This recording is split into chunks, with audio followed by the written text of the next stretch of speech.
Shalom, selamat pagi saudara yang diberkati Tuhan.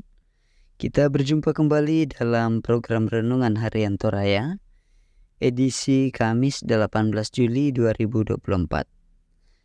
Kita akan membaca bahagian firman dari Kolose pasal 1 ayat 15 sampai 23. Sebelumnya mari kita berdoa. Bapa di surga, segala puji, hormat, dan syukur kami angkat kepadamu. Terima kasih saat ini kami kembali akan mendengar firman-Mu. Biarlah ini akan menopang kami untuk terus hidup di dalam Kristus. Dalam anugerah-Mu kami berdoa. Amin. Kolose pasal 1 ayat 15 sampai ayat 23. Keutamaan Kristus. Ia adalah gambar Allah yang tidak kelihatan, yang sulung, lebih utama dari segala yang diciptakan.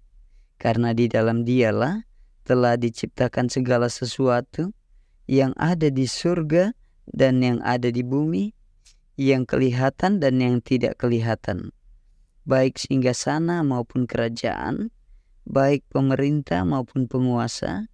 Segala sesuatu diciptakan oleh Dia dan untuk Dia. Ia ada terlebih dahulu dari segala sesuatu, dan segala sesuatu ada di dalam Dia. Ialah kepala tubuh, yaitu jemaat. Ialah yang sulung, yang pertama bangkit dari antara orang mati, sehingga Ia yang lebih utama dari segala sesuatu.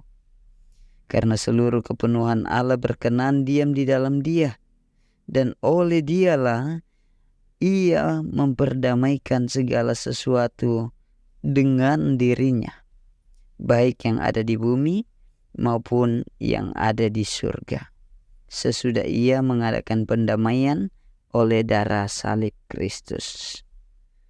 Juga kamu yang dahulu hidup jauh dari Allah dan yang memusuhinya dalam hati dan pikiran, seperti yang nyata dari perbuatanmu yang jahat, sekarang diperdamaikannya di dalam tubuh jasmani Kristus oleh kematiannya, untuk menempatkan kamu kudus dan tidak bercela dan tak bercacat di hadapannya.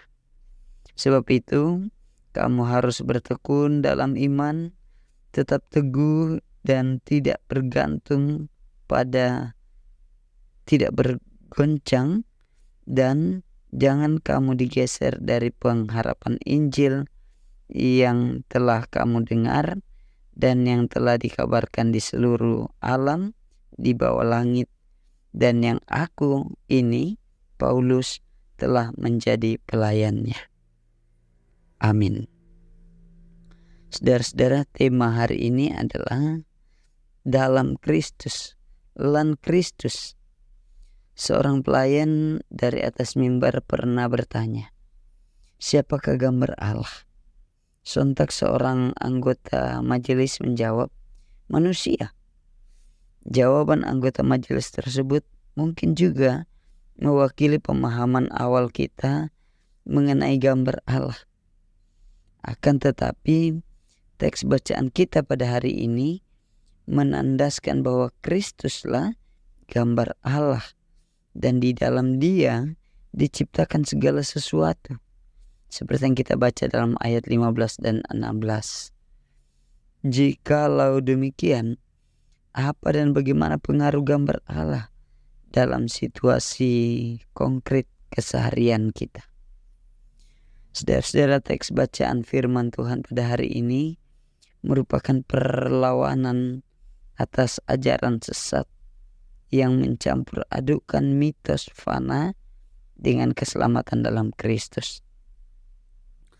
Paulus menekankan bahwa di dalam Kristus segala sesuatu diciptakan Allah.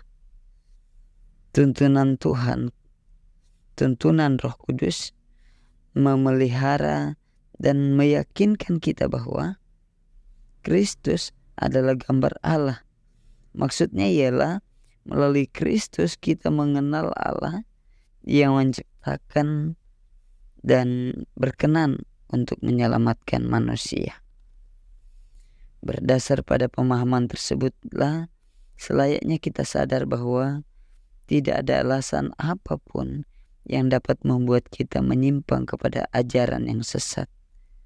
Toh, bukankah segala sesuatu diciptakan dan berada dalam Kristus? Maka untuk apa menyembah dan mengilahkan sesuatu yang pada dasarnya hanya ciptaan? Saudara-saudara, pada masa kini terlalu banyak hal membuat kita mengilahkan hal-hal material dan non-material, yakni uang, jabatan, kesenangan duniawi, panggung perhatian, kepentingan pribadi, dan lain sebagainya. Bahkan semua hal yang sudah disebutkan kadangkala membuat kita terlena dan tidak lagi mengutamakan Kristus dalam kehidupan keseharian kita.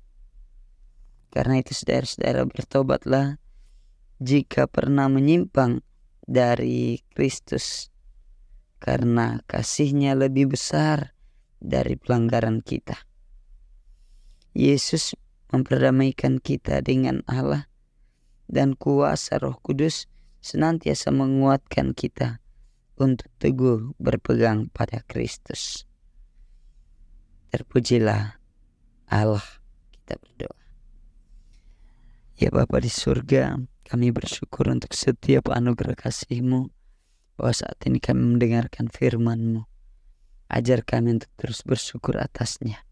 Dan firman-Mu pun saat ini mengajar kami untuk hidup di dalam Kristus.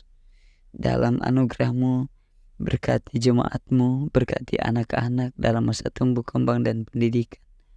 Rencana-rencana jemaat, aktivitas mereka. Terpujilah kekal Engkau ya Tuhan. Memberkati kami semua, di dalam Kristus kami berdoa. Amin. Selamat berkarya, Tuhan memberkati. Shalom.